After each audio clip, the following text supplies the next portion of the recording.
Assalamualaikum warahmatullahi wabarakatuh.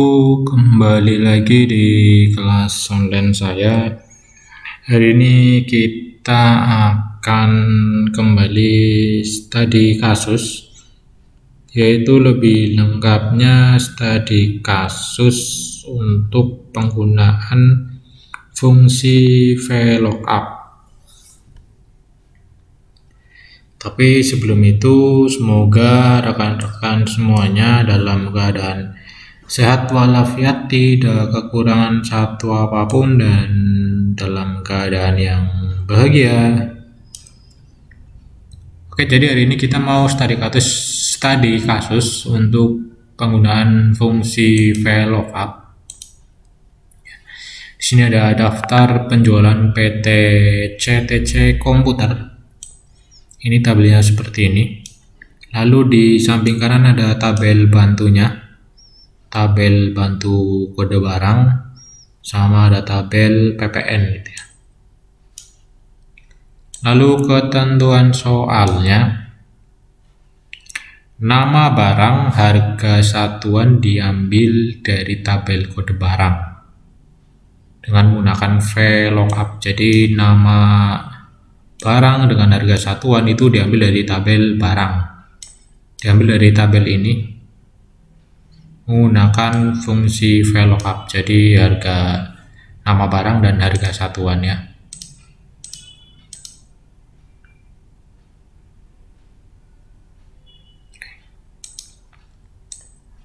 Lalu selanjutnya, harga total didapat dari jumlah unit dikalikan harga satuan. Diskon diambil dari tabel kode barang dengan VLOOKUP. Jadi ada tiga soal yang diselesaikan dengan VLOOKUP: nama barang, harga satuan, dan diskon. Nama barang, harga satuan, dan diskon gitu ya. Tiga soal itu diselesaikan dengan menggunakan fungsi VLOOKUP. Lalu PPN akan menggunakan fungsi if. PPN menggunakan fungsi if dengan ketentuan jika harga total lebih dari 50.000, maka PPN diambil dari tabel PPM dengan fungsi HLOOKUP. Jika total harga kurang dari 5.000, maka PPN-nya 0. Lalu nilai bersih didapat dari harga total kurangi diskon kurangi PPN. Oke.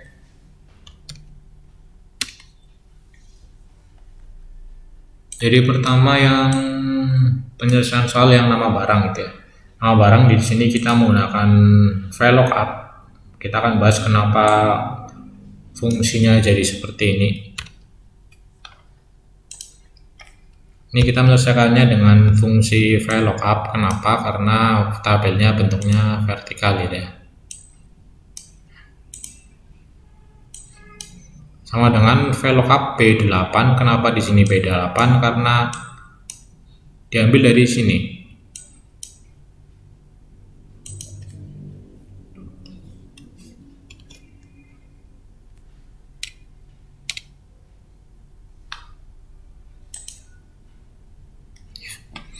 Jadi kenapa ini B8? Ya, VLOOKUP B8. Kenapa ini B8? Karena ini kode barang terletak di sel B8. B8 itu ini. Lalu ini adalah lokasi dari tabel bantunya.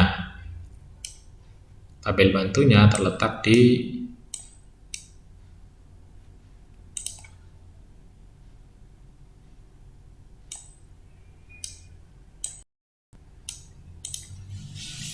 K8 ini sampai dengan M12, yaitu ini ya. Di K8 ini ada di posisi K8 sampai dengan ini, itu trayang ini itu ada di posisi M12 ya. K8 sampai M12 adalah lokasi tabel bantunya. Lalu di sini kita harus tambahkan dengan tanda dolar di sela-sela nama sel tersebut. Ya. Di sini kita harus kasih tanda dolar di sela nama sel tersebut. Kenapa? Kalau ada yang tahu jawabannya, silakan tulis jawabannya di kolom komentar.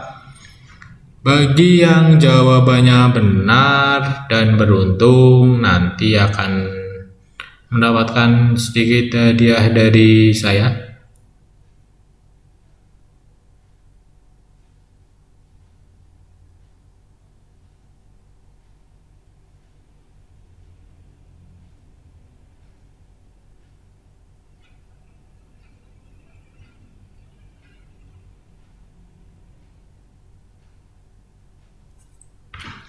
Jadi silakan bagi yang tahu jawabannya bisa tulis di kolom komentar.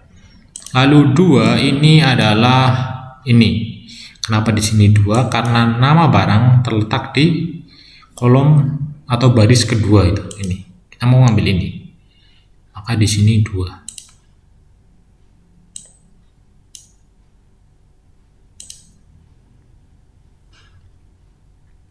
Begitu ya. Jadi kenapa fungsinya jadi seperti itu? Tadi penjelasannya, VLOOKUP adalah fungsi rumusnya karena bentuknya vertikal. B8 adalah lokasi sel yang ini. Nah, ini B8. Lalu ini selanjutnya adalah lokasi tabel bantunya.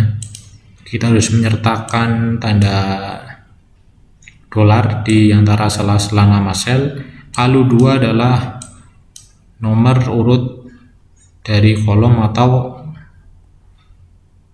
baris di mana kita akan mengambil datanya ini. Ini terletak di baris kedua. Dengan coding seperti itu, maka jadilah spidol W104 spidol itu ya.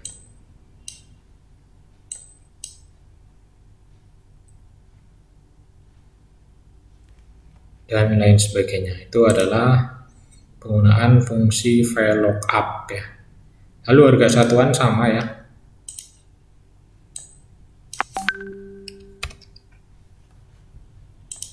Tinggal yang membedakan hanyalah ininya saja.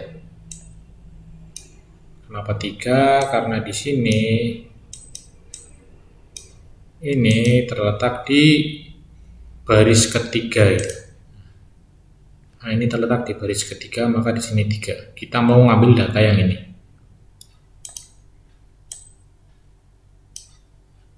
Lalu diskon sama ya, belakangnya ganti 4 lalu ditambah dengan kali F8.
Oke, seperti itu. Lalu yang ppn ini penggabungan antara fungsi if dengan hlookup.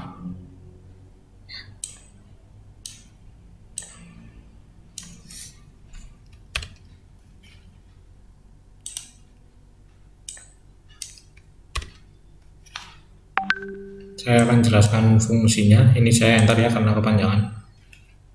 Nggak usah di enter, di lain aja. Jadi penggabungan fungsi if dengan hlookup. Pertama, if jika sel F8 itu nilainya lebih dari 50.000, maka hlookup ya B8 tabelnya lalu 2 0. Nah, maka nanti data itunya ppn-nya diambil dari tabel ini. Ya. Karena ini bentuknya horizontal, kita pakainya hlookup gitu ya. Fungsinya jadi seperti ini. If jika F8 lebih dari 50.000, hlookup B8 terus sel aktif tabelnya, lalu kolom atau baris keberapa data tersebut mau diambil. Selain itu 0 gitu ya. Sebenarnya kalau teman-teman di sini tidak terlalu paham dengan penggunaan fungsi hlookup atau VLOOKUP, sebenarnya teman-teman bisa gunakan fungsi if ya, tapi nanti nulisnya jadi kepanjangan gitu, karena di sini ada 5 ketentuan gitu kan. Ini kan 5 ketentuan nih. Kalau tadi pakai hlookup, maka jadinya simple, tapi karena kalau teman-teman nggak terlalu paham dengan hlookup atau VLOOKUP, teman-teman bisa kali dengan penggunaan if. Nah, akan tetapi rumusnya jadi panjang. Oke, itu pembahasan bedah kasus kita hari ini untuk penggunaan fungsi hlookup dan VLOOKUP. Semoga ada manfaatnya. Sekian, terima kasih sekali sudah menyimak video kali ini. Jangan lupa bagi teman-teman yang tahu jawabannya bisa tulis di kolom komentar. Sampai jumpa kembali di video berikutnya. Terima kasih. Semoga sehat selalu, tetap di rumah, dan semoga dimudahkan segala urusannya. Sampai jumpa.